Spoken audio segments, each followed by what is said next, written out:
పాత నోట్ల రద్దు ఎఫెక్ట్ జాతీయ రహదారులపై ఉన్న డాబాలపై పడింది.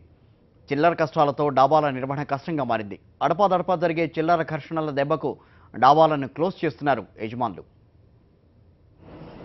పెద్ద నోట్ల రద్దుతో కొత్తగా విడుదల చేసిన 2000 కరెన్సీకి చిల్లర కష్టాలు మొదలయ్యాయి. పట్టణ శివార్లలో జాతీయ రహదారులపై ఉండే దాబాలు కూడా పెద్ద నోట్ల రద్దు ప్రభావం కనిపిస్తోంది. బిజినెస్ లేకపోగా చిల్లర కోసం ఘర్షణలు దాబాలలో ఎక్కువవుతున్నాయని వ్యాపారస్తులు వాపోతున్నారు. నాకు చాలా ఎందుకంటే ఈ చిల్లర వల్లనే ఇబ్బందులు జరుగుతున్నాయి అంతే.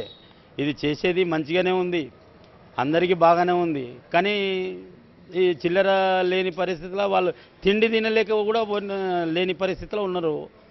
సంగారెడ్డి జిల్లా కేంద్రంలోని దాబాలపై పెద్ద నోట్ల రద్దు ప్రభావం ఎక్కువగా చూపుతున్నాయి. రోజుకు 10,000 నుంచి 15,000 రూపాయలు జరిగే దాబాలలో ఇప్పుడు కనీసం 3,000 కూడా రావడం లేదని నిర్వాహకులు అంటున్నారు.